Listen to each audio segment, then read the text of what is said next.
La Coordination nationale de la nouvelle société civile congolaise, en sigle NSCC, à travers la cellule de suivi de la gouvernance de la République, note avec satisfaction qu'après plusieurs décennies de souffrance de parents, d'élèves congolais, le président de la République, chef de l'État, venait d'élever l'option de rendre effective la gratuité de l'enseignement de base. Principe consacré dans la Constitution du 18 février 2006, dans son article 43.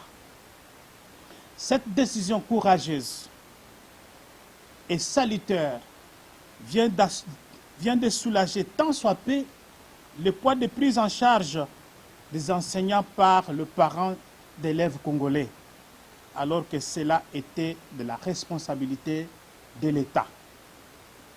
La nouvelle société civile congolaise, sans sombrer dans l'autosatisfaction, encourage les gouvernements à mobiliser plus de ressources ainsi que les mesures d'accompagnement pour permettre à nos enfants et les enseignants de jouir de ces droits constitutionnels non négociables.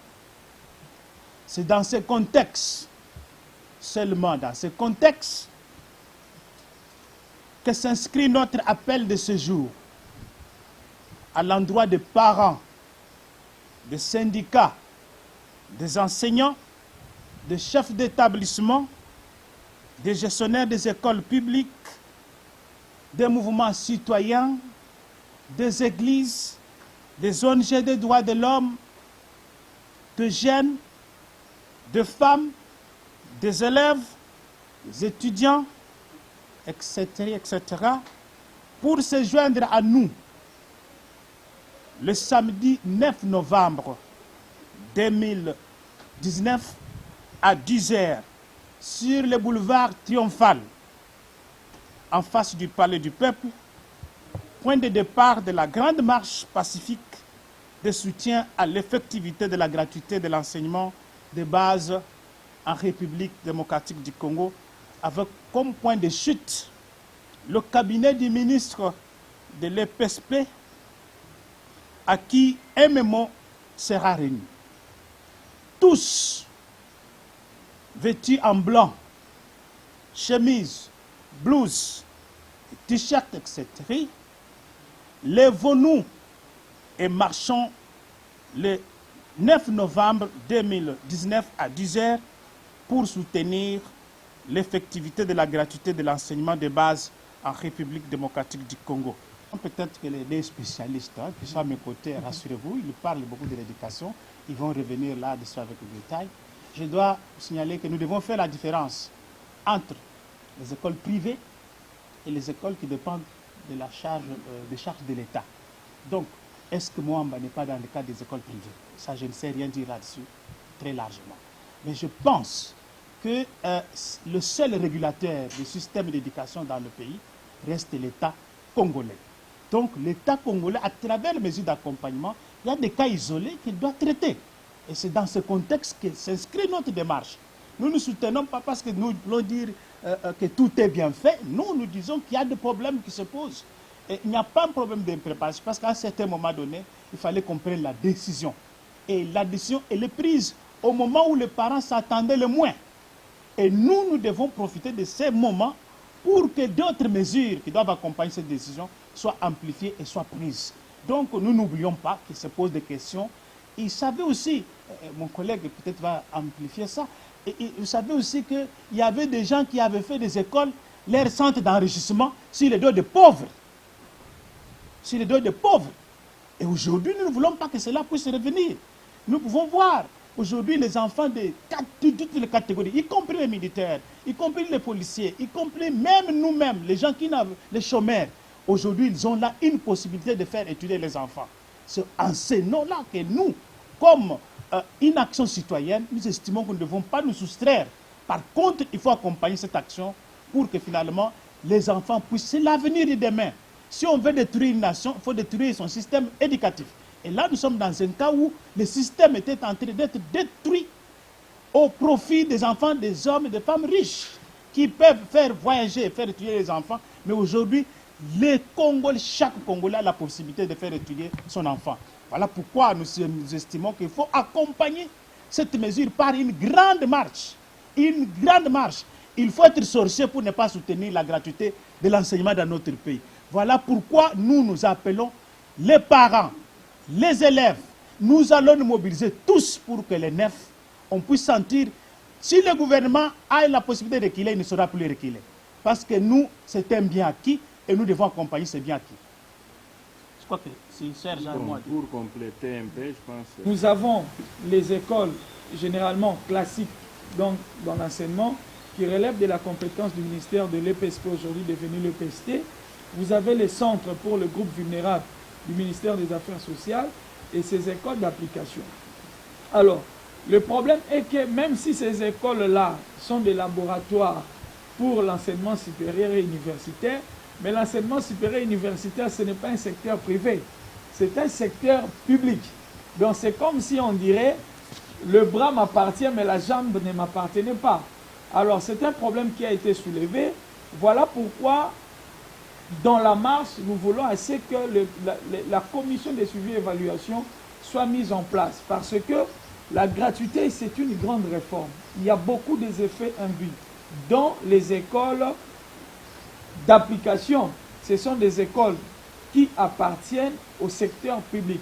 Alors, le problème qui s'est posé est que ces enseignants-là ne sont pas mécanisés au stade actuel par le SECOM. Alors, puisque le problème se pose, ces enseignants, il y a la Gronde qui se présente. Déjà en son temps, on a soulevé ces problèmes-là. Ceux qui s'entêtaient, je crois que maintenant, ils vont reculer pour comprendre que le commun des mortels ne comprendra jamais que moi, j'ai fait envoyer mon école à l'école d'application de l'UPEN ou à Mwamba, et puis vous me dites que non, cette école-là n'est pas concernée par la gratuité, alors que c'est une école de l'État. Donc, ça sera pris en charge et nous allons appuyer davantage, garder la pression pour que, et les centres de récupération des affaires sociales, parce que même un handicapé a droit à l'éducation, vous voyez. Alors, puisque le problème, c'est tous les parents qui subissent ces problèmes-là, du monnayage, des mombongo dans les écoles, l'État, comme pouvoir organisateur de l'enseignement, et dans le gouvernement, il a toute une commission socio-culturelle qui doit traiter ces problèmes-là. Donc, nous, comme société civile, nous allons continuer avec la pression pour que ces écoles-là entrent dans les champs d'application de la gratuité. Donc là, démissionner du comité laïque, c'est une question. Je n'ai pas entendu ça. Mais vous avez quand même eu l'adhésion de Jonas Tchombel au comité laïque de coordination. C'est ça qu'il faut vérifier tout ça. Donc il y a problème, pour ne pas aller en profondeur, parce que nous sommes dans une situation de deuil. Je vous donne rendez-vous pour bien m'expliciter juste après. Mais vous devez le savoir que je suis membre du comité laïque de coordination, vous devez le savoir. Et je n'ai pas présenté ma démission. Je n'ai pas signé pour des raisons simples d'approche. Il faudra que vous le sachiez.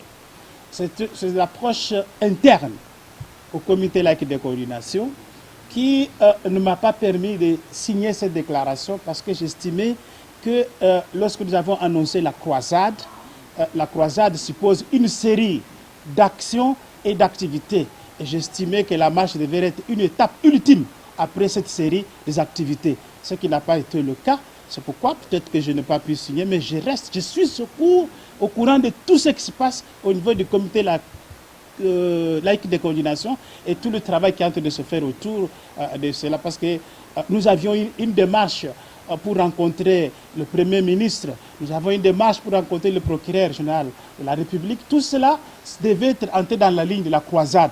Comme ça n'a pas été le cas, vous comprenez que j'estimais qu'on ne pouvait pas aller tout droit à la marche pour que finalement on puisse banaliser la marche. Je pense qu'il y a encore des étapes à faire. Mais ma foi, je suis membre du comité laïque de coordination, rassurez-vous.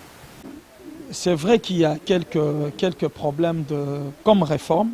La réforme au début a toujours quelques difficultés pour son implémentation. Mais il ne faut pas aussi oublier qu'il y a toute une industrie criminelle derrière tout ce que nous avons comme le facteur de résistance dans la mise en œuvre de la gratuité.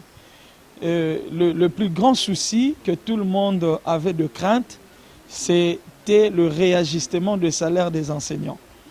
Et cette question a trouvé des réponses. Le salaire a été réajusté et pour les enseignants qui sont dans les zones rurales, allais-je dire, le gouvernement a promis parmi les recommandations l'instauration de la prime des bourses. Mais je crois qu'un grand effort a été fait avec le budget qui est faible, mais le dernier conseil de ministres, le président de la République a rassuré qu'ils vont tenir la gratuité. Le gouvernement s'est engagé. Alors, on ne voit pas, pour une fois dans ces pays, les enseignants ont connu l'augmentation des salaires et les enseignants connaissent maintenant la dignité, l'honneur, parce qu'ils ne seront plus minimisés par les enfants qui étaient devenus leurs patrons. Donc, naturellement, logique, et l'honneur avec nous, on ne peut pas comprendre quel est cet enseignant-là qui peut accepter de rentrer encore sous la prise en charge des enseignants dès lors que l'État a décidé de rentrer dans son rôle. Donc, ceux qui ont la bonne foi comprennent, mais on ne peut pas réduire plus de 36 000 écoles qui sont concernées par la gratuité, qui sont mécanisées, à 16 écoles qui posent problème sur l'ensemble du pays. Le Congo, ce n'est pas le collège Boboto. Le Congo, ce n'est pas lycée Motema Mpiko. Le Congo, ce n'est pas Bonsomi. Le Congo, ce n'est pas Alpha Djiri. Le Congo, c'est tous ces enfants-là maintenant, 4 500 000 enfants qui étaient en dehors de l'école. Maintenant, ils ont retrouvé le chemin de l'école. Tous ces militaires qui n'avaient pas la possibilité d'envoyer leurs enfants à l'école. Vous avez vu le ministre Okankokolo, comment est-ce que les enfants sont même assis sur les sols. Nous disons que c'est la beauté de la gratuité, de voir les enfants affluer les salles de classe. Donc, s'il y a quelques soucis de disparité salariale, ce sont des problèmes qui seront résolus au fur et à mesure la réforme va s'appliquer. Merci.